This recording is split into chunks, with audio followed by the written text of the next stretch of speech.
All right, this morning I am whipping up some of our favorite all-purpose gluten-free flour. It is a blend of several different flours.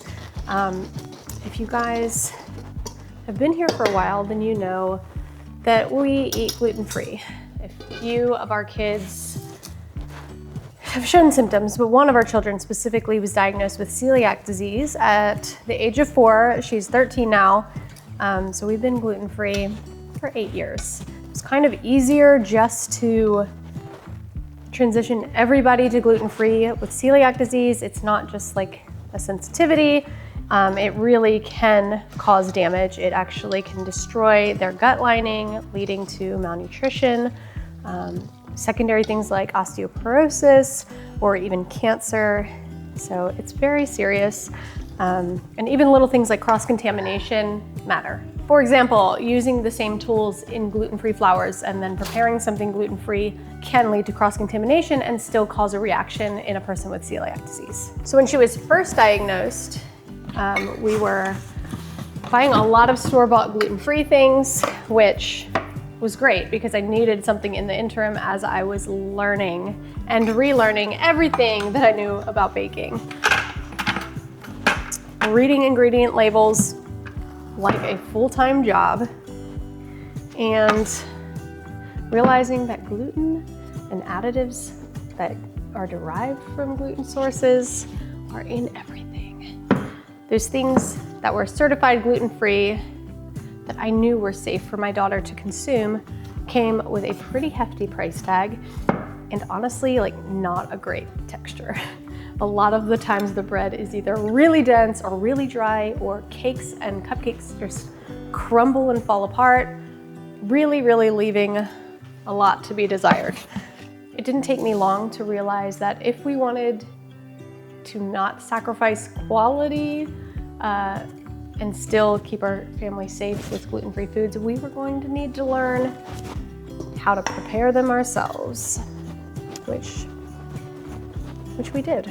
We used, thankfully, again, there's so much out there now in the way of prepared gluten-free things. We were able to buy pre-mixed gluten-free flour blends that are like cup for cup replacement. So you can use your normal recipes and then take 1 cup of normal flour, what would be, and use 1 cup of this gluten-free flour replacer. And they turned out great.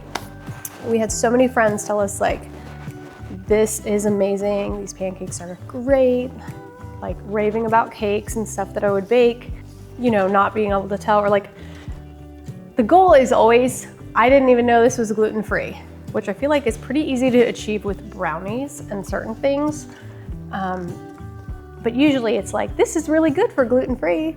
Like, this is so good for gluten-free. This is the best gluten-free whatever I've ever had. So while that was like a great compliment and is honestly what we lived by for how many years? I don't know, 6 years. It was not the gold star standard, you know? I was like, I know this can be better. I also was starting to feel a little bit convicted, I guess, about just like the lack of nutrition. I think it's hard to see so many of my friends or family members making this beautiful sourdough, knowing like how good sourdough is for your body. Some of my friends getting into fresh milling their own flour, so they're really getting so many vital nutrients from their food. And knowing that so much of what's in these pre-made gluten-free flours is tapioca starch, potato starch, rice starch. And while we're still using those ingredients, I decided I wanted to try to make things as nutrient dense as possible, the best quality possible. And so I started mixing up my own flour blends, and that has allowed me to create a mostly organic blend of gluten-free flour replacement. And I will tell you, over the last 9 years, we have found so many tips and tricks and hacks. If that's something you guys are interested in me sharing more of, I would love to. One of the biggest ones though, if you are just starting out and you are gonna be making things from scratch, start with one of those gluten-free flour blends I was talking about until you kind of get your bearings, because gluten-free baking is different. The hydration of the different grains is different, and so there's a bit of a learning curve with the amount of liquid to use, the amount of oils, etc. And there's a couple options that we have used and loved. There are a few that we haven't loved. Bob's Red Mill gluten-free flour replacer is probably the #1 that we've used for years and years. If you're going to buy that through Azure Standard. That is the company we get all of our bulk pantry supplies in. It's gonna save you so much money. A 25-pound bag of Bob's Red Mill gluten-free flour is, I think it's like between $58 and $62, depending on if it's on sale there. And from Bob's Red Mill website, it's $100. Walmart or other grocery stores only sell tiny bags. And once you add those up to 25 pounds, you're gonna be spending so much more. So if you are baking or if you're gluten-free, that is the #1 thing that I could tell you is set up an Azure Standard account. We have a link if you wanna get a discount on your first order. But that's gonna save you so much money as you are learning to bake more at home from scratch. And it's just gonna make your gluten-free life so much better. I really can't put that into words or stress it enough.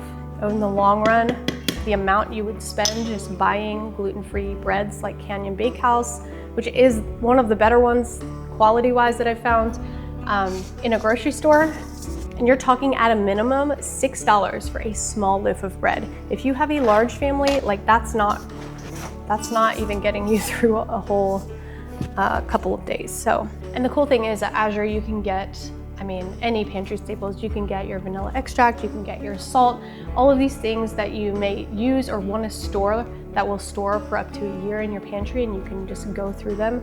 You buy them in bulk and then you save a lot of money over the year. When I'm not even joking when I tell you we literally save thousands of dollars. I have done the math. I think one year we saved over $2,000 just from bulk buying. So that is the only way I could do this. Like there's no way I could go to the store and buy little bags of all of these different specialty flours, and bulk buying is the way to go. So I initially set out to find an even cheaper way to bake gluten-free for my family than buying those pre-made flours.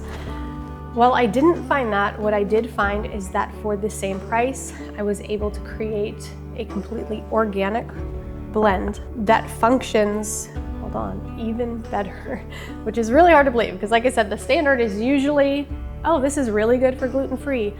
But the first pancakes I made with this, and this is not my first rodeo, like I made several flour blends. The first pancakes I made were a flop. It was terrible. They were so dense. They were so rock hard. There's definitely a science, obviously, chemistry involved in baking. This is like the tiniest amount of xanthan gum in here, which I originally wanted to create a recipe that didn't use gums at all, thinking when I see that on the list, I'm like, oh, I'd rather avoid that. When I realized that for this much flour, this is the amount of xanthan gum that goes in it, I'm actually not all that concerned about it. This is just like half of what we probably would normally use in a month. But it's so much easier to mix in a small quantity. Tried it the other way, and that was a pain in the butt. So now I'm just doing smaller quantities at one time. So this will go into one of these 5-gallon food grade buckets. They are food safe. They have gamma sealed lids on them, which are airtight and will keep everything super fresh.